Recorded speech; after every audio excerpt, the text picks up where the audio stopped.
성경을 읽어가다 보면 성경이 죄에 대해서 집요하게 추적하고 폭로한다는 것을 알 수가 있습니다. 악인들의 죄에 대해서 폭로를 하는 것은 물론이고 하나님의 사람으로 인정받은 그런 의인들의 삶에 대해서도 죄에 대해서 들추어내고 폭로하는 그런 경우들이 많습니다. 대표적인 사람이 다윗입니다. 다윗은 메시아를 예표하는 데 있어서 가장 뛰어난 역할을 했던 왕이었습니다. 그리고 이스라엘 백성들이 여호와께 대한 신앙으로 세워지는 데 있어서도 가장 중요한 일을 했던 사람이었습니다. 심지어 메시아를 가리켜서 다윗의 자손이라고 할 만큼 다윗은 이스라엘 역사에 있어서 가장 위대한 왕으로 인정을 받았습니다. 그럼에도 불구하고 성경은 그의 죄를 추적하고 그의 죄를 폭로하는 것을 중단하지 않습니다. 다윗이 일시적인 정욕에 넘어져서 바세바와 간음을 하고 우리아를 살해한 죄에 대해서 성경은 그것을 공개적으로 드러내고 그 죄 때문에 일어난 국가적인 혼란도 여지없이 폭로를 해버립니다. 성경이 왜 이렇게 사람들의 죄에 대해서 집요하게 추적하고 폭로하는가? 여기에 대해서 알렉산더 슈메만이라는 사람이 했던 말이 답이 될 수 있을 것 같습니다. 슈메만은 이렇게 말을 했습니다. 구원의 길은 진화나 개선이나 진보가 아니라 십자가 죽음과 부활의 길입니다. 다시 한번 읽어드립니다. 구원의 길은 진화나 개선이나 진보가 아니라 십자가 죽음과 부활의 길입니다.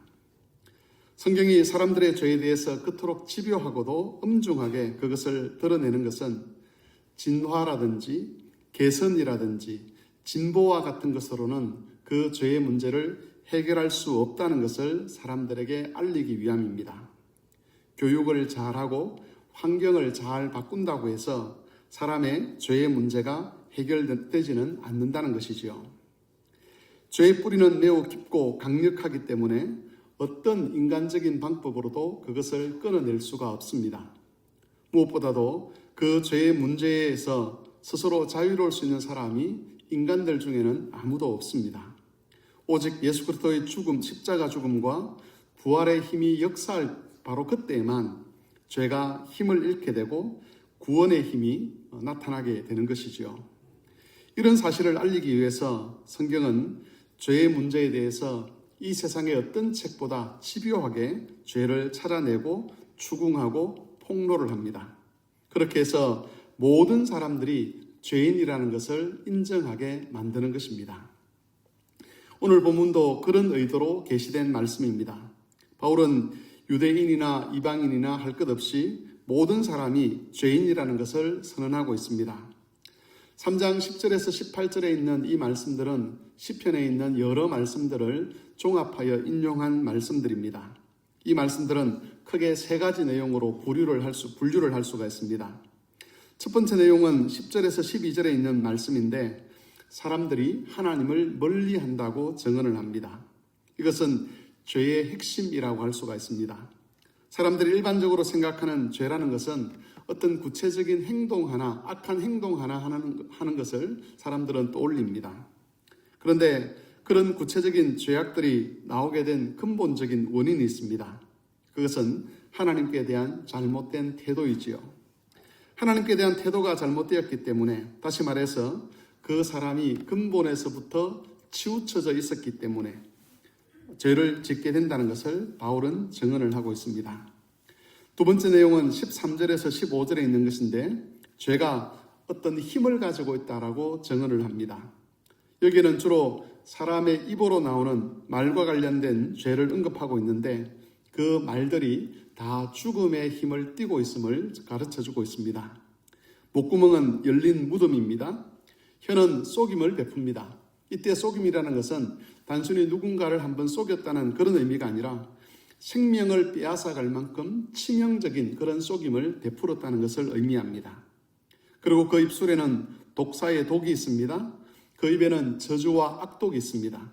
그의 발은 피 흘리는데 빠릅니다. 모든 것이 죽음과 관련이 있는 것이지요. 사람들이 죄를 지을 때에 그것은 단순히 내가 악한 일을 하나 했다는 것으로 끝나는 것이 아닙니다. 사람들이 짓는 죄가 사망의 힘, 죽음의 힘을 이 세상에 내보내는 통로의 역할을 하는 겁니다. 죄를 지으면 지을수록 죄의 힘이, 사망의 힘이 이 세상에서 더 강력해지게 되고 그로 인해서 사람들의 삶이 피폐하게 되는 것입니다. 그것이 바로 세 번째 내용인데 16절에서 18절에 기록되어 있습니다. 16절에서 18절은 죄의 결과를 우리에게 보여줍니다. 파멸과 고생이 그 길에 있어 평강의 길을 알지 못하고 하나님을 두려워함이 없어져 버립니다. 죄는 파멸과 고통을 가져옵니다. 우리가 죄를 행할 때에 평강이 파괴가 됩니다. 그리고 하나님을 알지 못하고 하나님을 경외하는 것이 사라져 버립니다.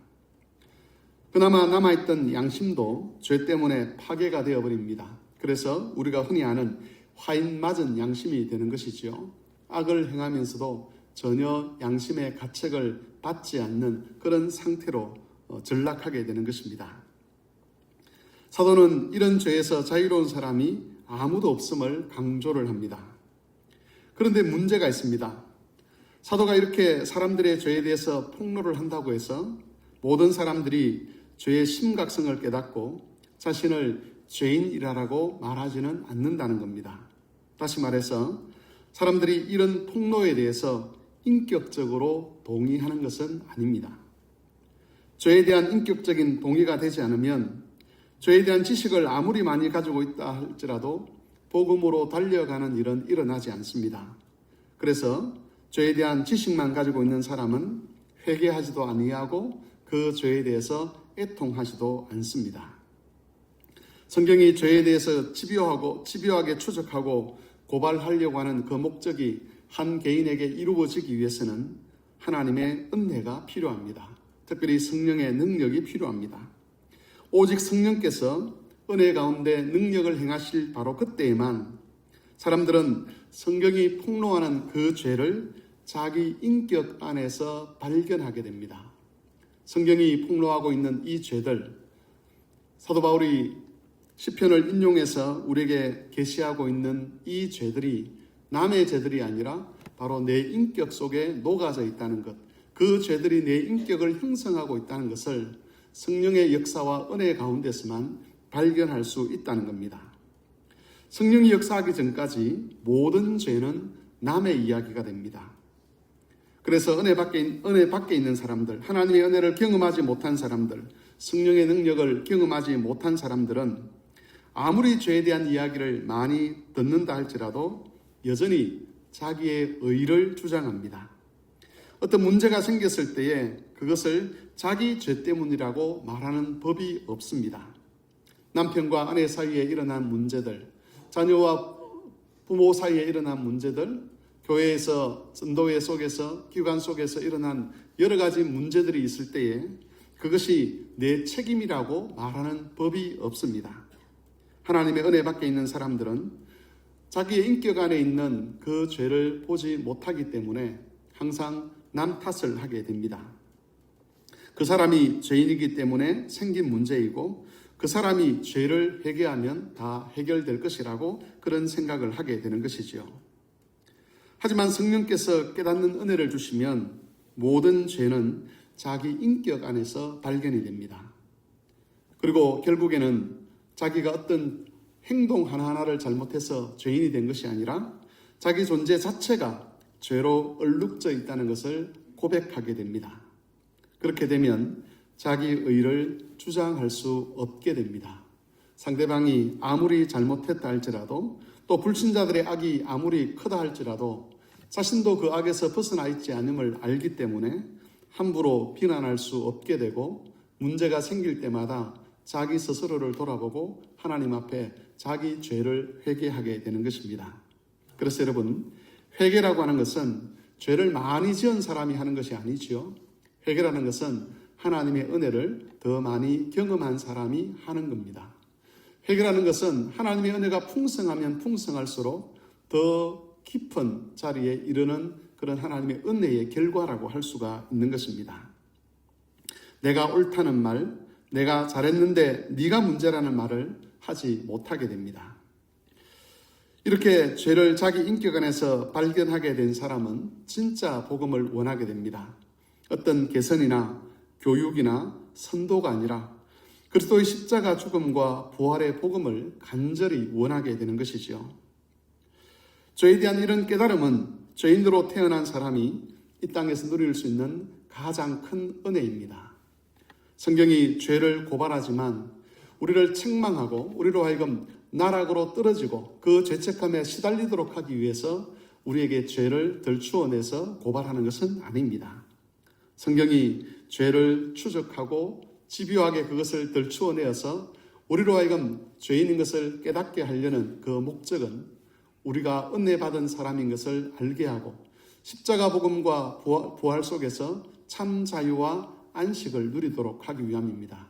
그래서 자기의 죄를 자기 인격 안에서 발견하는 사람, 자기가 정말 죄인이라는 것을 깨닫는 것은 이 땅에서 하나님 백성들이 누릴 수 있는 가장 큰 은혜 중에 하나라는 겁니다. 이 은혜를 받은 사람만이 참 구원으로 나아갈 수 있습니다. 이 은혜를 받은 사람만이 영생으로 나아갈 수 있고 이 은혜를 받은 사람만이 하나님의 영광으로 의의 자리로 나아갈 수 있고 이 은혜를 받은 사람만이 풍성한 의의 열매를 맺을 수가 있습니다. 그러므로 교회 여러분, 여러분에게 이런 깨달음이 있다면 하나님께 감사하시기 바랍니다. 여러분은 이 땅에서 누릴 수 있는 가장 큰 은혜를 받은 사람입니다. 만일 여러분 중에 아직까지 자기 인격 안에서 죄를 깨달아 본 적이 없는 그런 분이 계신다면 그런 분들은 하나님께 정말 간절히 기도하셔야만 합니다. 감히 말씀드리건대 자기 인격 안에서 죄를 발견하기 전까지는 자신의 전 존재가 죄로 얼룩져 있다는 것을 처절하게 깨닫기 전까지는 여러분은 진짜 복음이 무엇인지 알지 못합니다. 죄에 대한 이런 계시가 우리 자신의 인격 안에서 깨달아지게 될 때에 우리는 이전과는 다른 세상을 맞이하며 눈을 뜰 수가 있습니다. 자기가 죄인인 것을 아는 사람들이 바라보는 세상과 여전히 자기를 의롭다고 생각하며 주장하는 그런 사람들의 세상은 다른 세상이라는 것이죠. 우리가 하늘의 평강을 이야기하고 하늘의 위로를 이야기하고 하늘의 소망을 이야기하지만 그런 평강과 위로와 소망은 그리스도 안에서 자기 죄를 아는 사람만이 누릴 수 있는 것입니다. 그런 사람들에게 이 세상은 죄를 알기 전과는 다른 세상으로 다가올 수밖에 없습니다.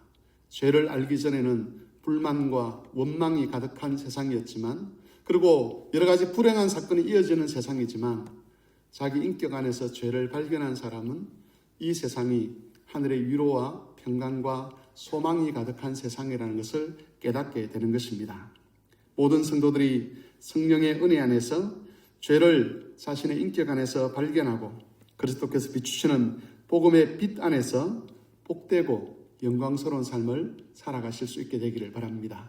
그리하여 다가오는 감사주일에 다른 무엇보다도 하나님이 주신 그 깨달음에 대한 감사를 하나님께 올려드리는 그런 성도들이 되실 수 있기를 바랍니다.